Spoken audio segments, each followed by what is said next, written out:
I'm Russ Mitchell. Tonight, a bold and deadly attack on U.S. forces in Iraq on a day when a series of car bombings and other attacks killed dozens of civilians.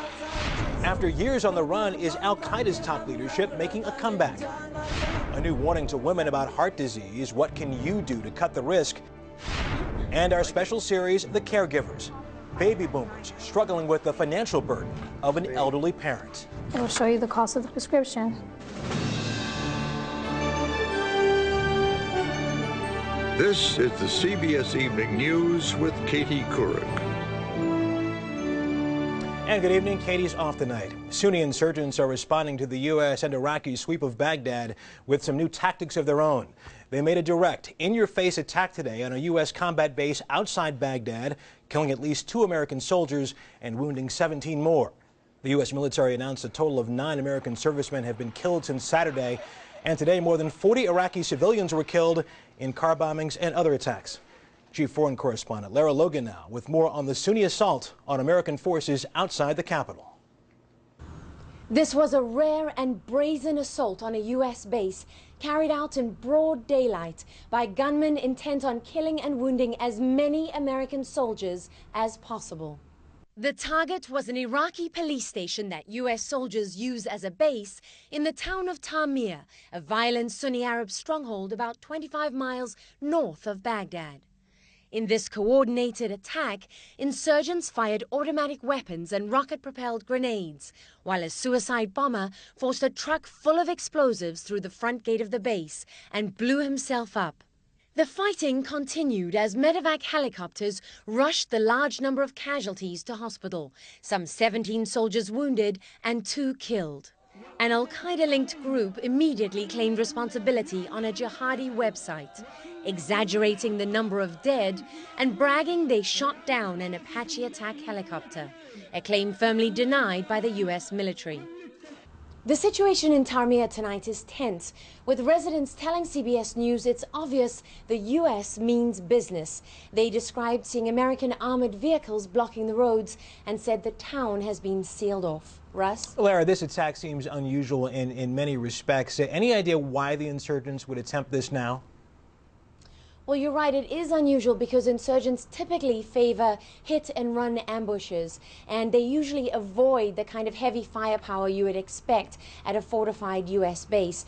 But it does make sense that now, with so much of the U.S. effort concentrated on the streets of the capital, that they would look for targets of opportunity outside of Baghdad. And it's not the first time they've carried out an attack of this nature.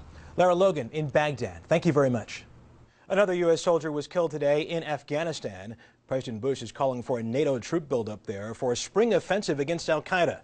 But the terror network apparently is building up its forces as well. Chief White House correspondent Jim Axelrod has more about that. Western intelligence sources say these pictures show al-Qaeda training camps operating in remote areas of Pakistan near the Afghanistan border. After years spent running for their lives, the highest-ranking al-Qaeda leaders are now beginning to reassert their command and control structure at camps where jihadists are trained. And the next large-scale attacks on the West are planned. It's a resilient organization, and I think what we're seeing now is their ability to adapt to the counterterrorism measures that have been put in place by the Pakistanis and the Afghan government. CBS News consultant John Brennan used to run the National Counterterrorism Center. He's not surprised by reports the camps are taking orders from Ayman al-Zawahiri, Osama bin Laden's number 2. Zawahiri probably is having some operational engagement with a number of his lieutenants and commanders, so it is a worrisome development. Even President Bush acknowledges the al-Qaeda comeback. Just last fall, this was his take. Absolutely, we're winning. Al-Qaeda's on the run. By last week, his tone had shifted. Taliban and Al-Qaeda fighters do hide in remote regions of Pakistan. This is wild country. This is wilder than the Wild West. The initial confidence was partly based on a deal Pakistan's President Musharraf had cut with tribal chiefs to police the border that's been ineffective. There is a lot of sympathy within Pakistan for the extremist Islamic elements out there, and including within some of the government departments and bureaus. This reemergence of an al-Qaeda threat in the borderlands has prompted President Bush to act. Some 3,200 U.S. troops who were set to come home from Afghanistan have now been ordered to stay. Russ? Jim Axelrod at the White House. Thank you very much. The express train between India and Pakistan is tangible proof of improving relations between the two nuclear neighbors. But today, 2 bombs exploded on the train north of New Delhi, killing at least 66 passengers. Most were Pakistanis returning home. Leaders of both countries called it terrorism, but no one has claimed responsibility. There is important news this evening about women and heart disease. Each year, heart disease and stroke will kill more women than men. In fact, they kill more women than any other disease. Today, the American Heart Association put out new guidelines to help women lower their risk. Medical correspondent Dr. John LaPook has our report. Today's guidelines declare that nearly all women are at risk for heart disease and stroke. And for the first time, the American Heart Association is recommending women consider taking aspirin to prevent these diseases that kill 1 in 3 women. That's a young girl's blood pressure. It used to be that women were classified as being low, medium, or high risk. But recent research has shown that some low-risk women actually have significant heart disease. We don't want women to wait until they have major risk factors for heart disease before they start to try to prevent it. Lead author Dr. Lori Mosca urges women of all ages to stop smoking, exercise, eat right, and control blood pressure and cholesterol levels. I have 3 daughters. Also new in the guidelines, a recommendation that older women, 65 and over, discuss with their doctor taking aspirin routinely, even if they've never had a stroke or heart attack. She recommended that I take an aspirin, that I lose weight, that I modify eating habits. Arlene Friedenberg is one of Dr. Mosca's patients. 128 over 70 went down from 4. In addition to the new recommendations about aspirin for older women, the guidelines also suggest that younger women, under 65, should consider taking aspirin to prevent stroke. All women should consult a doctor because aspirin can have serious side effects like bleeding and ulcers. Other important findings? The American Heart Association no longer recommends folic acid and says hormone therapy and antioxidant vitamins do not prevent heart disease or stroke. The new guidelines are a surprise to many women like Arlene. It's a wake-up call. I've decided that I really must do something. I've got adorable grandchildren that I just love to be with. I want to see them grow up. This is such an important message, especially because women often don't realize they're at risk. For example, studies show that 1/3 of women who have high blood pressure don't even know it. John, in the piece you mentioned the potential side effects from taking aspirin. Anything else you want people to know about the possible dangers of popping an aspirin a day? Sure, I'll give you an example. Say you're taking a baby aspirin and you happen to have high blood pressure and don't know it. And then let's say you get a stroke because of the high blood pressure. The baby aspirin can actually cause bleeding in the area of the stroke in your brain, and that can be devastating. So you have to check with your doctor before taking any new medicine, including aspirin. Always good advice. Dr. John LaPook, thank you very much. And to learn more about your risk for heart disease and what you can do to prevent it, go to cbsnews.com and our partner in health coverage, webmd.com, and search heart disease. The 2 satellite radio companies, XM and Sirius, have been having trouble with their financial health. Now there's a merger in the air. XM and Sirius, which serve some 14 million paying customers, said today they are joining forces. The proposed merger still faces some big obstacles, including approval by the FCC. Nearly a week after its St. Valentine's Day meltdown, JetBlue is still canceling flights. 1/4 of its daily schedule was grounded today, but the airline says it hopes to return to a normal schedule tomorrow. JetBlue's CEO has become the CAO, Chief Apologizing Officer. He says it has all been absolutely painful to watch. Here's Bob Orr. For JetBlue Airways, President's Day was more like Groundhog Day. 139 flights were canceled. Operations were totally shut down in 11 cities, from Austin, Texas to Portland, Maine. In cities where JetBlue planes are moving, there are no longer frustrated hordes of stranded travelers. But some passengers are still livid. You think I'm going to fly JetBlue again? Never. The airline, which used cheap fares, onboard satellite TV, and friendly service to become #1 in passenger satisfaction, now faces a corporate crisis after 6 straight days of cancellations. JetBlue boss David Neeleman, who's been apologizing since Wednesday, tried again today to explain how one ice storm led to more than 1,000 canceled flights. The meltdown began, he said, when the ice storm failed to turn to rain as forecast. If I would have known that, we would have shut down the whole operation. A lot of people would have missed vacations, and we would have been able to start better the next day. Neeleman, hailed as a genius for taking an upstart airline to the top in just 7 years, says planes and pilots got stuck in the wrong places. And JetBlue didn't have enough employees trained to handle emergency rescheduling. Now the airline is promising a first, a Bill of Rights for its passengers. We're going to provide guarantees, and if things aren't happening, then we're going to compensate our customers accordingly. Nealman will lay out details of the new passenger's guarantee tomorrow. More importantly, he says he expects to have all JetBlue flights flying. Russ? Bob Orr at Reagan National Airport just outside Washington. Thank you very much. It was just a couple of months ago that 3 climbers died in Oregon's Mount Hood. Well, today, good news. A Mount Hood story with a different ending. Rescuers reached 3 climbers and their dog who survived a bitter winter night. They were able to walk back down and were taken to the hospital for checkups. They're said to be in good shape. One official said the climbers did everything right, like carrying an electronic locator unit. There is much more CBS News ahead. Up next, baby boomers caught in a financial squeeze, caring for youngsters and parents at the same time. And then later, Martha Stewart cooking up a new controversy. What she's doing that has the people of one New York town up in arms.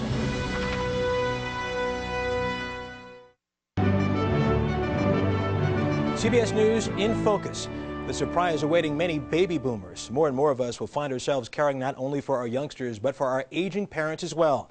And in a CBS News poll out tonight, nearly 2 out of 3 Americans say they are concerned about having to do that. It can be physically, emotionally, and financially challenging. Sandra Hughes begins a series we're calling The Caregivers.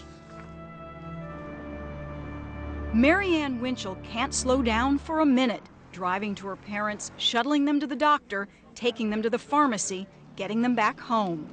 Every day I'm there. Some days I'm there 4 hours, some days I'm there all day. Her 65-year-old mother, Mary Saavedra, has rheumatoid arthritis. Her 82-year-old father, David, Alzheimer's. I have to be there for them. I feel like I have to be there for them.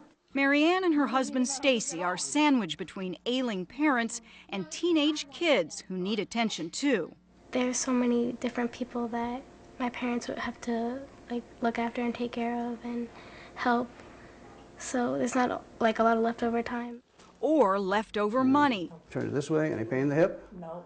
Stacy bears the brunt of the financial load, working several jobs as a nurse practitioner, believe it or not, in geriatrics. And what about your own retirement? Do you have anything put away?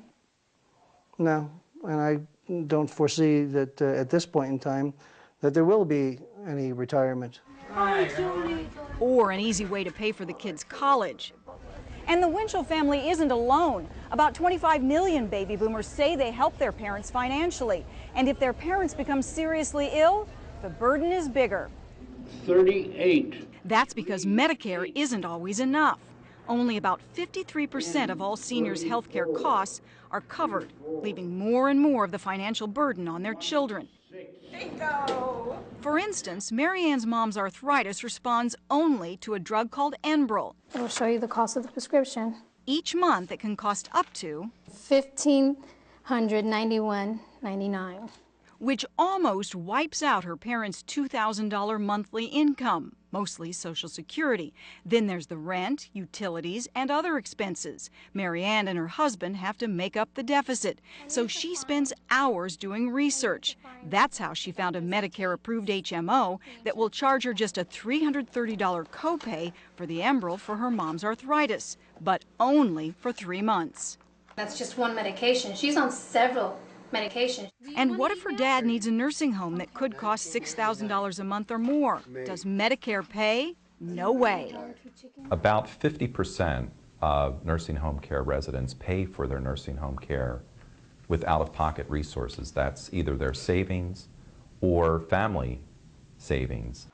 Marianne's parents aren't there yet, and they're lucky to have a committed advocate working the system for them, who recommends, do what you got to do. Don't take no for an answer and find a way out, because it's a business. Everything is a business. An exhausting full-time business for boomers still caring for kids and now caring for dependent parents too. Sandra Hughes, CBS News, Lancaster, California. The financial and emotional cost of caring for aging parents can tear families apart. Tomorrow in this series, we'll tell you about a program that can help families settle their differences about caring for mom and dad. And you can find tips on how to navigate the complex Medicare system at cbsnews.com. Just click on FYI. Up next tonight, she survived Katrina, but a year and a half later, she and many others are giving up on New Orleans. Giving up and packing up. See it now, anytime, anywhere. CBS wireless video and picture alerts. Text the word news to 99888. The allure of New Orleans is still powerful enough to pull off a successful Mardi Gras. City officials estimate more than 700,000 tourists have joined in the festivities.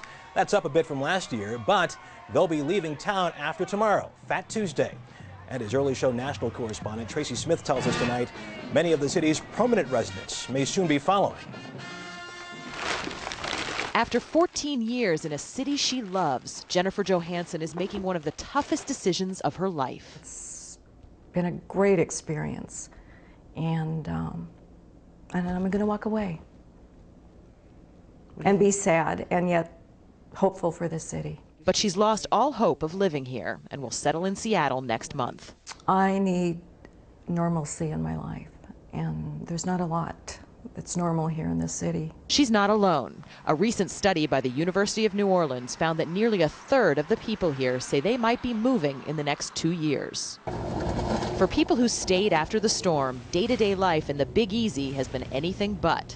It's hard to buy groceries and do chores. Even traffic lights are still on the blink. And crime dominates the news. The headline again today is violence and murder in this city. The homicide rate is one of the highest in the country, and 17 officers a month are quitting the police department. I don't want my kids to grow up looking at this stuff every day. For years, Tyrone Wilson and his family have enjoyed walking to their neighborhood Mardi Gras parade. But if they come next year, they'll likely be driving in from Dallas. We don't see it getting any better, and at a certain point, you just realize that we don't have to live here. So do you want people to just hold on? Oh, no, I want them to do more than hold on. I want them to dig in. City Councilman Oliver Thomas fears people are giving up too soon and losing sight of what the city has to offer. It's always been tough in the Big Easy. It's a little tougher right now, but it's worth it. Not to Jennifer Johansson. She's giving up her Saints season tickets and a way of life she loves. I'll always miss this city. It just grabs you. You can tell from the crowds that the lure of this place is still powerful. The question is whether it's permanent.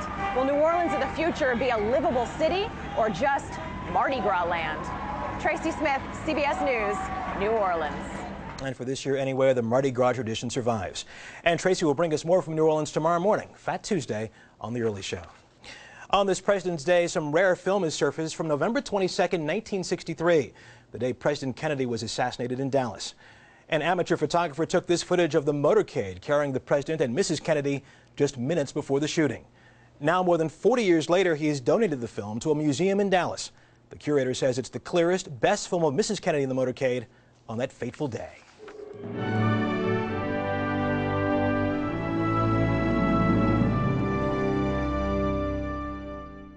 Even if you're Martha Stewart, what she wants has some of her neighbors resorting to uncharacteristic name-calling. And they're using a word seldom associated with the arbiter of all things domestic. Tacky. Yikes. Here's Anthony Mason. 6 years ago, Martha Stewart bought this 150-acre estate in the prosperous New York suburb of Katona.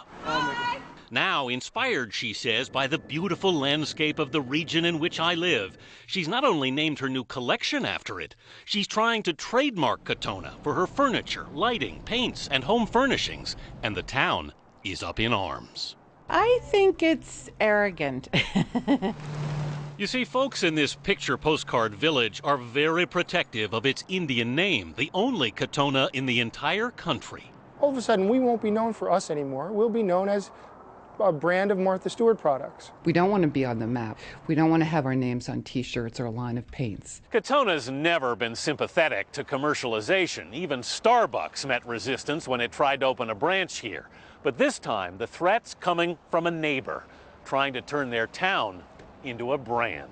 And that Martha can move in here and just steal the name. It's kind of tacky. Eve Marks is a columnist, and her husband RJ the editor of the Record Review, the local paper which broke the story. We welcomed her when she came, but we're frustrated and confused that she would decide to exploit the town in this way. Stewart's company says trademarking Katona will only stop competitors from using the name on similar products. Are you upset that she didn't ask people in the town first? Lydia Landisberg heads the Katona Village Improvement Society. Perhaps she could have saved herself a little bit of a public relations headache had she done that. So far, Katona's response has been well-mannered. As the signs around town say, no thank you, Martha. But make no mistake, Ms. Stewart, them's fightin' words. Anthony Mason, CBS News, Katona, New York. And that's the CBS Evening News for tonight. Katie's back tomorrow. I'm Russ Mitchell in New York. I'll see you tomorrow morning on The Early Show. Good night.